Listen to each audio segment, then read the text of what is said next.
Welcome dear rockets. आज की movie देखने से पहले जरा स्वेटर वेटर पहन लेना, क्योंकि इस मूवी को देखते हुए आपके हाथ पैर ठंडे पड़ सकते हैं। इतनी थ्रिलिंग हॉरर मूवी है जिसका नाम है हेल होल, यानी कि नर्क का गड्ढा, जो कि 2022 में नेटफ्लिक्स पर रिलीज हुई थी। मुझे तो देखकर बहुत डर लगा, तो सोचा आपको भी थोड़ा डरा ही दूं। मूवी का हीरो एक प्रीस्ट है जो लोगों की बस्तियों से दूर एक अजीब दिखने वाले चर्च में जाता है, जहाँ बहुत ही मिस्टीरियस चीजें हो रही है। वो पता लगाने के लिए आया है कि आखिर वहाँ पर क्या और क्यों हो रहा है। क्या वो सच का पता लगा पाता है या फिर अपने ही बारे में एक खतरनाक सच जान पाता है।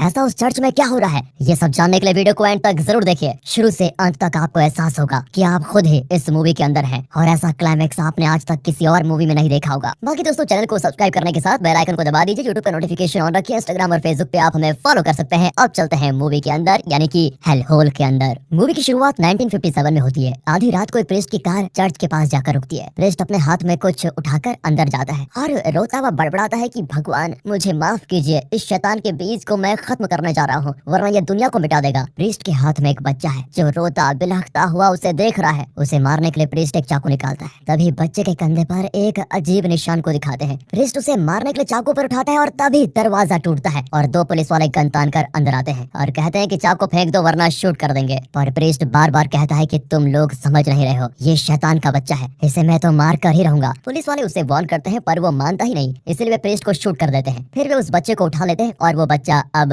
हंसने लगता है। 30 साल के बाद दिखाते हैं कि एक सुनसान जगह पर एक बस आकर रुकती है, जिसमें से मूवी का हीरो आकर उतरता है। वो अपने मैप को रेफर करते हुए जंगल के रास्ते से एक पुराने कैंपस में पहुंचता है, जहां चर्च, कॉन्वेंट, सैनिटोरियम वगैरह एक ही जगह पर है। वहां वो एक प्रीस्ट से मिलता है और कहता है कि मैं फादर मार्क हूँ, यानी हीरो खुद एक प्रीस्ट भी है, यहाँ का हेड प्रीस्ट जिसे प्रायर कहते हैं। वो मार्क का स्वागत करता है और बहुत ही खुश है कि मार्क जैसा यंग प्रीस्ट एक्सोर्सिज्म सीखने यहाँ पर आया है। दरअसल इस जगह पर मेनली झाड़ फूंक या एक्सोर्सिज्म किया जाता है। जिन लोगों पर शैतान ने कब्जा किया है उनका यहाँ पर ट्रीटमेंट होता है और उनके शरीर से शैतान को भगाया जाता है। इस तरह सैनिटोरियम के बारे में प्रायर एक्सप्लेन करता है। अब वो मार्क को एक और हट्टे जट्टे फादर के पास लेके जाता है, जो मार्क का बैग वगैरह चेक भी करता है। वे बताते हैं कि यहाँ पर हम खतरनाक शैतान को भगाने का काम करते हैं, इसलिए बाहर से ऐसी कोई चीज अंदर अलाउड नहीं है जिससे कि हमारा काम मुश्किल हो जाए। चेक इन क्लियर होने के बाद वो मार्क को एक जपमाला देता है, लेकिन मार्क मना करते हुए कहता है कि मेरे पास अपनी जपमाला है। फिर प्रायर मार्क को उसका कमरा दिखाता है और कहता है कि यहाँ पर इलेक्ट्रिसिटी नहीं है, कैंडल से ही काम चलाना पड़ेगा। अब तुम आराम करो, मैं लंच टाइम में तुमसे मिलूंगा, और किसी भी हालत में रात को बाहर मत जाना, क्योंकि वो इस चर्च के रूल्स के सख्त खिलाफ है। ये कहकर प्रायर चला जाता है। मार्क अपनी शर्ट उतारता है तो उसके कंधे पे वही निशान होता है जो शुरुआत में उस छोटे बच्चे के कंधे पर था, यानी यही वो बच्चा है। ड्रेस चेंज करके मार्क अपना बॉक्स खोलता है तो उसमें एक सीक्रेट कंपार्टमेंट होता है जिसे उन लोगों ने चेक नहीं किया था। उसके अंदर एक गन, एक छोटा कैमरा और एक न्यूज़पेपर कटिंग होती है। उसमें लिखा है कि इस एरिया में कई औरतें मिस्टीरियसली गायब हो गई हैं, यानी मार्क यहाँ पर एक्सोर्सिज्म सीखने नहीं बल्कि कुछ और ही पता लगाने के लिए आया है। लंच में उन्हें अजीब तरह का खाना परोसा जाता है। मार्क उसे सूंघता है तो उल्टी आ जाती है, लेकिन वो नहीं चाहता कि ये लोग उस पर किसी भी तरह का कोई शक करे, इसलिए बड़ी मुश्किल से वो उसे खा लेता है। लेकिन तभी एक प्रीस्ट उसे घूरता है। ये प्रायर का असिस्टेंट जेरोम है। उस बदबूदार लंच के बाद तो मार्क सैनिटोरियम में टहलता है और देखता है कि वहाँ कारागार जैसे कई कमरे हैं। एक कमरे में एक औरत को चेन से बांध कर रखा हुआ है और जेरोम उसे खाना खिला रहा होता है। तब मार्क रियलाइज करता है कि ये एक मेंटल असलम की तरह है, लेकिन फर्क सिर्फ इतना है कि यहाँ के पेशेंट्स भूत प्रेत या शैतान के चंगुल में फंसे हुए हैं, ऐसा इन लोगों का मानना है। उसी शाम को उस औरत का एक्सोर्सिज्म किया जाता है। उसका प्रोसेस सीखने के लिए मार्क को भी बुलाया जाता है। प्रायर मार्क से पूछता है कि बाइबल में एक्सोर्सिज्म का वक्त क्या बताया गया है, बताओ जरा। मार्क ठीक ठीक बताता है कि 6 बजे शुरू करना चाहिए, क्योंकि उसी वक्त शैतानी शक्ति कमजोर होती है। फिर वे कमरे में जाकर दरवाजा लॉक कर देते हैं। वे इस एक्सोर्सिज्म को वीडियो रिकॉर्ड भी करते हैं। मार्क पूछता है कि आप रिकॉर्ड क्यों कर रहे हैं। प्रायर बताता है कि एक्सोर्सिज्म के दौरान ऐसी कई चीजें होंगी जो हमारी आंखों को नजर नहीं आती, लेकिन कैमरे में कैप्चर की जा सकती हैं। इतना ही नहीं, हम इसे रिपोर्ट के तौर पर वेटिकन चर्च भी भेजते हैं कि हम ये सारे काम यहाँ पर कर रहे हैं, इसलिए हम रिकॉर्ड करते हैं। अब वे प्रार्थना शुरू करते हैं। तभी वो औरत अपने शरीर को मरोड़ने लगती है। प्रार्थना और भी लाउड होती है तो वो पलंग हिलने लगता है जिस पर उस औरत को बांधा गया है। अचानक बहुत तेज हवा चलती है। वो औरत उठकर बैठ जाती है और चिल्लाने लगती है। तभी प्रीस्ट के हाथ में रखा हुआ क्रॉस जलने लगता है। ये सब देखकर तो मार्क को बहुत डर लगता है। एक्सोर्सिज्म के बाद भी मार्क वहीं का वहीं खड़ा रह जाता है। उसकी समझ में नहीं आता कि यहाँ हुआ क्या है। दीवार पर रखा हुआ आईना अपने आप क्रैक होने लगता है। मार्क खुद किसी अमानुष्य शक्ति को फील कर पाता है, पर उसे डरना नहीं बल्कि सच का पता लगाना है। वो सबसे पहले प्रायर के कमरे में चेक करने का फैसला करता है और हट्टा कट्टा फादर उसको रोकता है कि जब तक प्रायर तुम्हें खुद अपने ऑफिस रूम तक नहीं बुलाते तुम वहाँ नहीं जा सकते। डिनर के वक्त फिर वही घिनौना और बदबूदार खाना दिया जाता है। अब एक प्रीस्ट उसे खाने से इंकार करता है, लेकिन दूसरा प्रीस्ट उसके कान में कुछ कहता है तो वो डर के मारे खाने लगता है। अब मार्क रियलाइज करता है कि यहाँ पर कई प्रीस्ट बिना अपनी मर्जी के रह रहे हैं। खाना खाकर मार्क अपने कमरे में आकर बहुत उल्टी करता है। तभी उसका एक दांत बाहर निकलता है और वो देखता है कि उसमें छेद करके एक मक्खी बाहर निकल रही है। मार्क को लगता है कि जरूर खाने में कुछ मिलाया गया है, जिसकी वजह से उसे ऐसे ऐसे इल्यूजन्स हो रहे हैं। उसे जल्द से जल्द अपना काम पूरा करना करना होगा। उसी रात जब बाकी लोग सो जाते हैं तो मार्क चुपके से प्रायर के कमरे के पास जाता है, अपनी जपमाला निकालता है जिसमें एक छोटा सा टूल लगा हुआ है। उसकी मदद से वो प्रायर का ऑफिस रूम खोलता है और कुछ ढूंढने लगता है। वहाँ पर एक सीक्रेट रूम होता है जहाँ कई वीडियो कैसेट्स रखे हुए हैं। हर कैसेट पर अलग अलग औरतों के नाम लिखे हुए हैं। वो आज शाम को वह एक्सोर्सिज्म का कैसेट देखता है।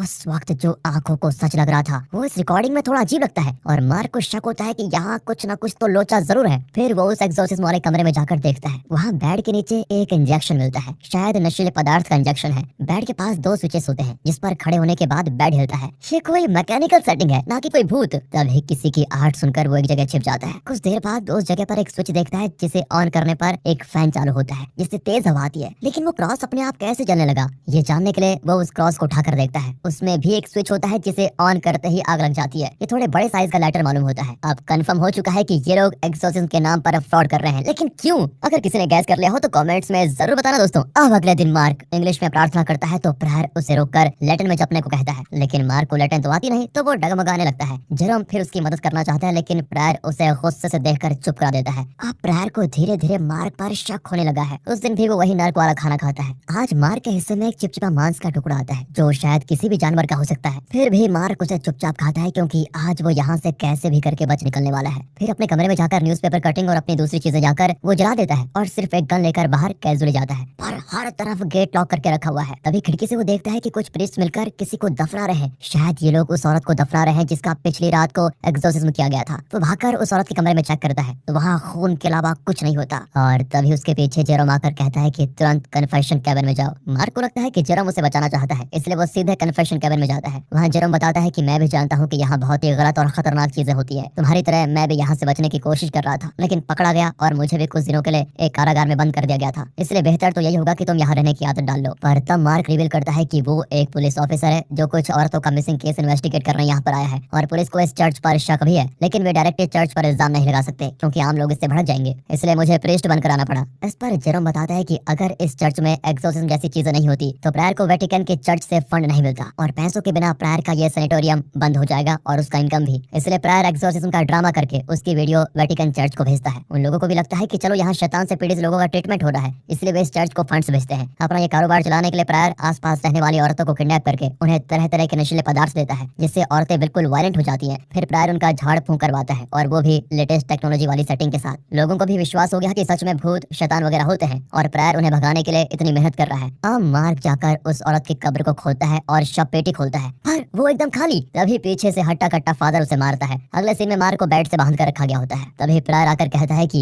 ये आपने क्या कर दिया फादर, मुझे लगा कि आप हमारे साथ रहकर हमारे कर्मकांड सीखेंगे लेकिन आप तो हमारी कब्र खोदने लगे। उसके मुंह से फादर सुनकर मार्क रियलाइज करता है कि इन लोगों को अब तक ये पता नहीं है कि मार्क एक पुलिस ऑफिसर है जो यहाँ पर इन्वेस्टिगेट करने आया है। अब प्रायर खून से भरा मांस का गुच्छा उसे खिलाने की कोशिश करता है और वो नहीं खाता तो वे जबरदस्ती 4 बर्तन भरकर मांस का गुच्छा उसके मुंह में दबा दबा कर खिलाते हैं। मार्क तो बेहोश ही हो जाता है। फिर जब मार्क को होश आता है तो हट्टा कट्टा फादर सो रहा होता है। मार्क अपने दांतों से अपनी रस्सी खोलता है। इतने में हट्टा कट्टा फादर जाग जाता है और दोनों में हाथापाई होती है। फिर कोई रास्ता न पाकर मार्क उसके मुंह में पिलो दबाकर अपने गन से उसे शूट कर देता है। पर जाने से पहले वो जानना चाहता है कि ये लोग इतने दिन मुझे क्या खिला रहे थे जो इतना बदतर था। वो एक सीक्रेट चैम्बर में जाता है जहाँ इनका खाना बनाया जाता है। वहाँ हर तरफ मांस ही मांस पड़ा है, लेकिन मांस आखिर है किस जानवर का? इस कंफ्यूजन में मार्क एक डोर खोलता है और उसके अंदर देखकर उसे उल्टी आने लगती है। दरअसल ये लोग जिन औरतों को पकड़ कर नहाते थे और एक्सोर्सिज्म का ड्रामा करते थे उन औरतों की लाशें मांस के टुकड़ों की तरह लटक रही होती है। ये लोग इन्हीं औरतों का मांस खा रहे थे।